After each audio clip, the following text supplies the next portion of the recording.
Meus irmãos, a paz do Senhor Jesus Cristo, quem vos fala nesta tarde gloriosa de segunda-feira, seu amado irmão em Cristo, conferencista Antônio Laudino. Eu quero deixar aqui uma palavra sobre profeta ou profecias, revelações.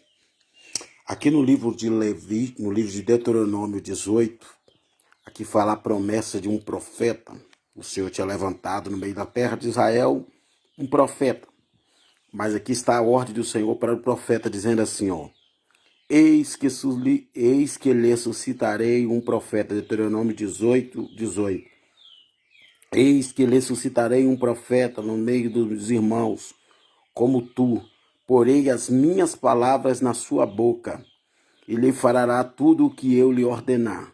Será que qualquer que não ouvir as minhas palavras e eu falar em meu nome, e não falar em meu nome, requererei dele. Porém, o profeta que presumir soberbamente de falar alguma palavra em meu nome, em que eu não tenho mandado falar, ou que falar em nome de outros deuses, tal profeta morrerá.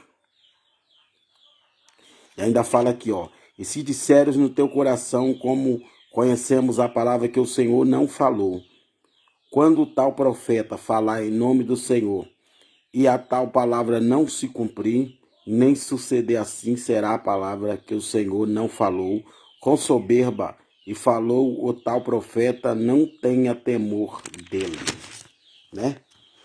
Nós vamos falar um pouquinho sobre profeta e profecia, né? O que tem acontecido hoje no meio das igrejas, né? Eu acredito que Deus usa um profeta, porque eu sou um também, Deus me usa. Eu acredito. Mas hoje em dia nós temos visto muitas profecias que a gente vê, não precisa nem de discernimento, a gente vê com os próprios olhos da gente, a gente vê que não é Deus, a gente vê que a pessoa, ela quer dar uma de ser profeta e está sendo usada pela carne. A gente vê que a pessoa, em vez de deixar Deus usar ela, ela quer usar Deus. Porque o ofício do profeta é Deus usar ele, não ele querer usar Deus. E o livro de Deuteronômio fala que esse tal profeta agiu e profetizou, presumiu soberbamente em falar em meu nome, né? Quantos profetas aí que profetizam coisas que Deus não falou, né? Ô meu amado, eu quero te dizer, se Deus não te falou nada, é melhor você ficar no seu canto quieto. É melhor você ficar quieto. Ah, mas quer dar uma que é profeta. Não, profeta só é usado quando Deus fala com ele. Não é quando ele quer, né? E hoje em dia eu quero deixar aqui claro, não vou falar nome de igreja, nome de ninguém, mas eu quero deixar claro aqui que hoje em dia o povo evangélico está muito frustrado com isso. Com esse negócio, com profecia, com revelações. Por quê? Porque muitos vão dar prazos. Fala assim, Deus manda dizer para você que dentro de 10 dias você vai receber uma bênção, uma vitória. Aí passa os 10 dias, a pessoa não recebe aquilo que o profeta falou. E aí a pessoa fica frustrada, a pessoa, se não tiver uma estrutura espiritual, a pessoa pode se desviar da presença de Deus, porque a pessoa fica ansiosa para receber aquela bênção que o profeta falou, que Deus tinha falado pela boca dele, e aí a revelação não cumpre, a pessoa fica frustrada, vem uma frustração. Até às vezes nós que somos estruturados na palavra, nós ficamos, eu vou aqui deixar uma experiência que no ano de 2009, eu recebi uma profecia de que um pastor chegou, não vou falar o nome por questão de ética, o pastor chegou e falou, botou a mão na minha cabeça e falou assim, Deus está mandando dizer para você que no ano de 2009, antes de terminar o ano de 2009, ele vai te dar uma Hilux. E fica bem claro que eu não estava orando pedindo a Deus isso, porque se Deus quiser me dar, amém, porque o meu intuito não é orar, pedir Deus Hilux, carro importado, mas se Deus quiser me dar, quem não quer uma Hilux, né? Quem não quer? Eu quero, se Deus me dá. Eu desde aqui, condição de comprar eu não tenho. Mas, então o profeta me deu aquela revelação dizendo que antes de terminar o ano de 2009, eu ia receber aquela Hilux. E aí chegou o ano de 2010, a profecia não cumpriu. Isso aconteceu comigo, vivenciado comigo. Aí eu liguei para ele, não afrontei também, eu falei com ele assim, tô esperando a minha Hilux. Tô esperando, cadê minha Hilux? Não veio, por quê? Não era Deus. Não era Deus. Então as pessoas hoje estão muito frustradas por causa dessas revelações mentirosas desses profetas que se dizem de Deus. E Deus não está falando e eles estão dizendo que Deus está falando. E aí fala assim, ó, soberbamente em meu nome, e eu não tenho mandado falar nada em meu nome. E tem ido após o tal profeta, a Bíblia diz que o dia do juízo virá sobre ele. Tal profeta morrerá. E se disser no teu coração, como conhecemos a palavra do Senhor, não falou. Ainda fala no versículo 22. Quando tal profeta falar em nome do Senhor, a tal palavra não se cumprir, nem suceder assim essa palavra, o Senhor não falou, falou com soberba o tal profeta, não tenha temor sobre ele. Não tenha temor. Se falou e não cumpriu, é porque ele não foi Deus. Porque a Bíblia diz em Números 23, 19, que Deus não é filho do homem para que minta, nem filho do homem que se arrependa. Diria Deus ou não faria, falaria ou não confirmaria? Lá no livro de 2 Reis, o que o profeta falou? Eliseu, amanhã, por essas horas, haverá abundância de pão. A palavra não cumpriu? Cumpriu, porque foi Deus que falou na boca de Eliseu. Foi Deus que falou. Então, quando é Deus que fala, ele se encarrega de cumprir aquilo que ele falou. Mas, infelizmente, hoje as igrejas estão dando prioridade a revelações, a profecia. Tá, aqui eu quero deixar a dica. Eu creio, eu acredito, Deus me usa. Mas eu não vou na igreja atrás de profecia, atrás de revelação, atrás de um profeta orar por mim, colocar a mão na minha cabeça. Porque eu creio que a maior revelação aqui é essa palavra aqui, ó. Essa palavra aqui, ó. É a maior revelação para nós. Se Deus usar um profeta para falar, amém. Se for Deus, eu creio de bom grado. Mas precisamos nos últimos dias, meus irmãos, pedir ao Senhor discernimento para não sermos enganados por esses falsos profetas que estão profetizando por aí. Dizendo que Deus está revelando o bolso dele. Ah, Deus me revela um irmão aqui que você vai dar uma oferta de 500 reais. Mentira, eu não acredito nesse tipo de revelação. Não acredito. O que oferta é algo voluntário, é entre você e Deus. Deus não vai ficar revelando bolso de ninguém. Deus não vai ficar revelando bolso de ninguém. Não acredito nesse tipo de revelação. Me perdoe, pode me chamar de incrédulo, o que for, mas eu não acredito. Porque a preocupação de Deus não é ficar revelando bolso de ninguém. A preocupação de Deus é almas, é salvar almas, é libertar almas. Se Deus usar um profeta, amém, eu creio. For Deus, eu aceito. Mas a minha prioridade é servir a Deus, é não ficar atrás de revelação. Tem gente que a vida dele é atrás de profecia, de revelações. Ele vive de revelação. Eu não vivo de revelação, eu vivo da maior revelação aqui, que é esta palavra. É a palavra de Deus, é a Bíblia Sagrada. Ela é a minha maior revelação. Ela é a regra de conduta, ela que nos leva o caminho do céu. Então tem gente, quando eu falo isso porque eu sou pregador, 23 anos eu ministro a palavra do Senhor. Eu vivo essa experiência. Termina o culto, a gente prega a palavra. Às vezes Deus usa a gente uma revelação para entregar para uma pessoa. Mas tem gente que a gente termina de pregar a palavra e chama as pessoas na frente para orar por elas. Ô irmãos, terminamos de pregar a palavra, vamos chamar todos aqui na frente para a gente orar, para Deus abençoar a sua casa, a sua família. Coletivamente nós oramos por todos. Nunca neguei de orar por ninguém. Mas acabou a pregação, deu a bênção apostólica, o pastor terminou o culto, as pessoas ficam cercando a gente para pedir oração, atrás de revelação. Uma vez eu orei por uma irmã 3 vezes, eu orei por ela, eu não vou falar o nome da igreja, fui na igreja, orei pela irmã. Aí orei por ela, tudo bem. Aí Deus não me usou para falar com ela e nada. Eu orei coletivamente, quem usa é Deus, não sou eu. Então eu orei. Aí a irmã não ficou satisfeita que Deus não me usou para falar com ela. Foi lá e pediu outra pessoa para orar. Outra pessoa também Deus não usou, ela pediu até 4 pessoas. Então as pessoas não estão dando prioridade à palavra de Deus. Elas não estão indo na igreja para adorar. Elas estão indo atrás de profecia, atrás de revelação. Irmão, não corra atrás de profeta, corra atrás de Jesus, do evangelho, da palavra. Se Deus quiser falar com você, ele pode falar através de um versículo bíblico, ele pode usar também o profeta, eu creio, ele usa com certeza. Mas a priorização nossa não é profecia, é a palavra de Deus, é a priorização, não é correr atrás de profeta. E se o tal profeta falou e não cumpriu, a Bíblia diz, não tenha nenhum temor dele, porque foi engano. E o que mais tem infestado as igrejas é isso. Pessoas enganando.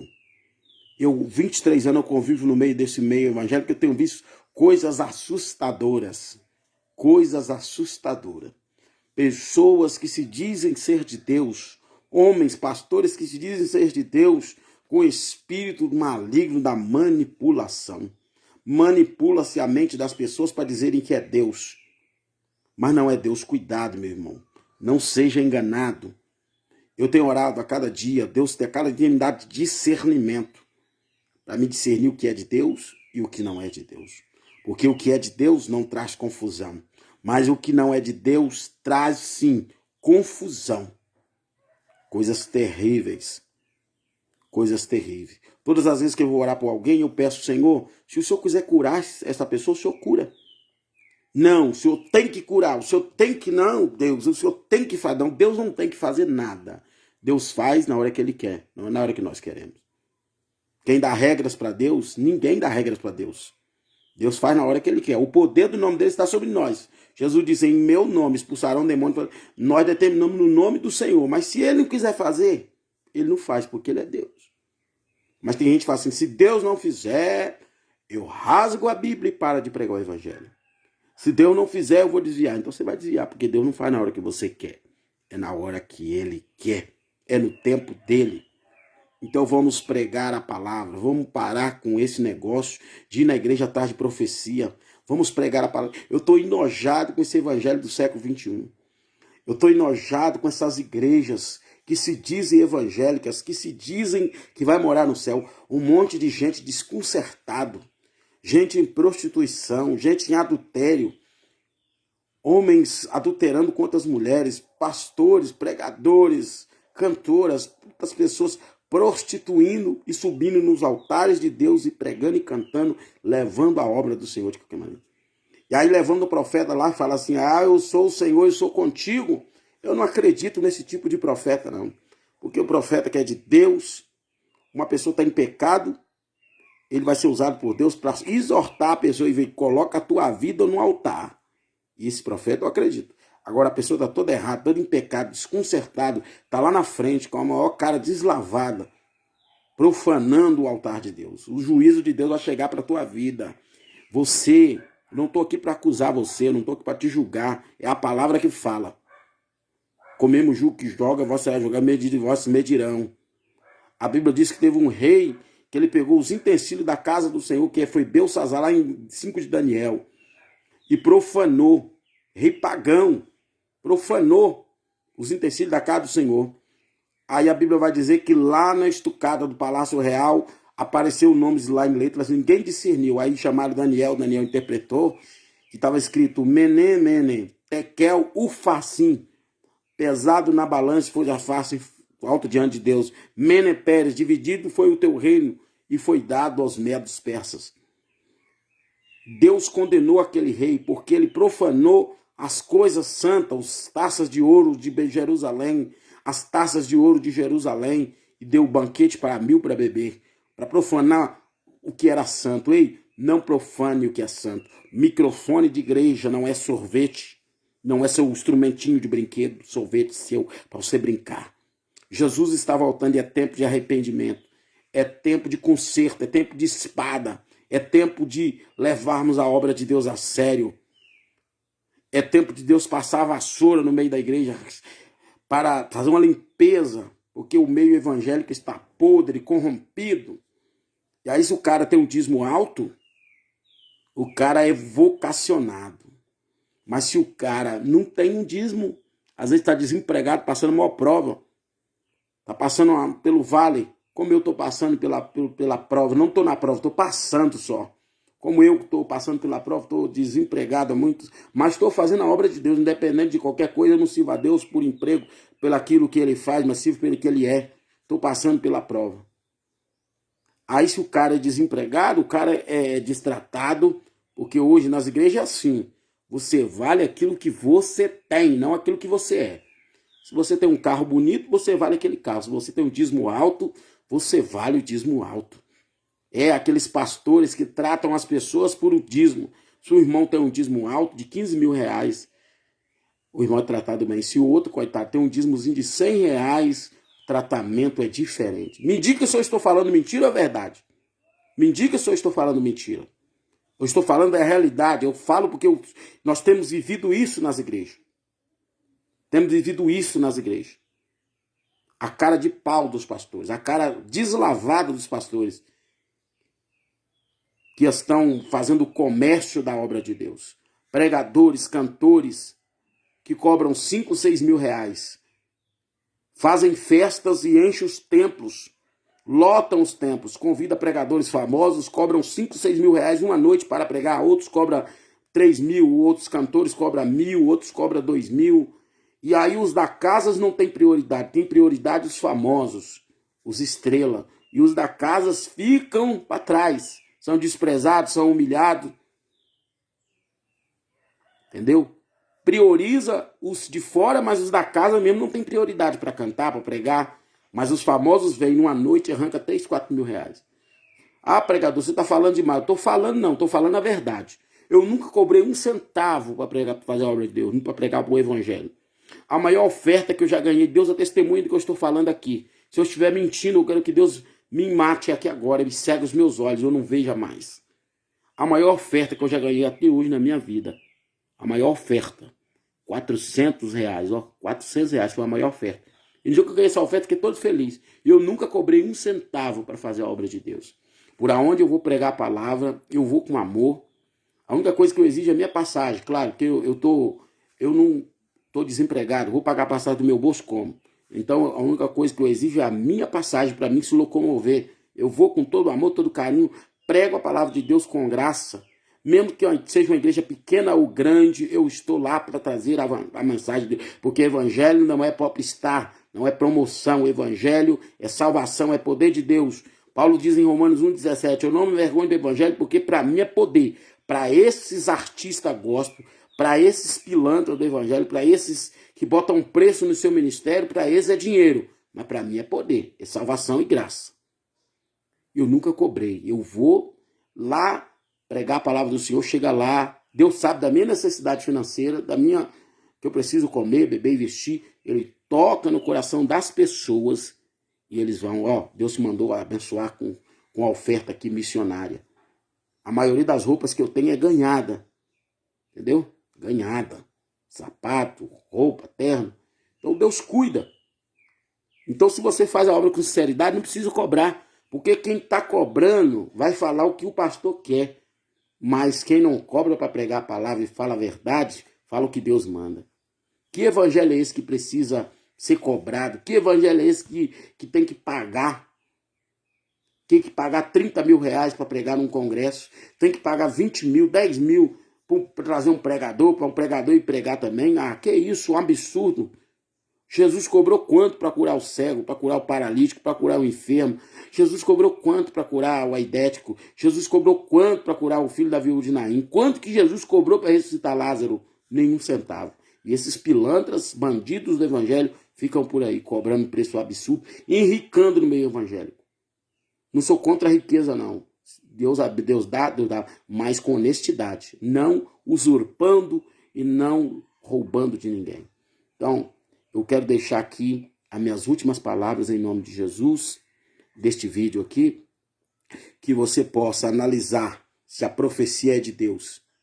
E não deixe ser enganado por esses pastores, por esses pregadores, por esses cantores enganadores. Eu sei que no meio tem muitos que fazem por amor, com sinceridade.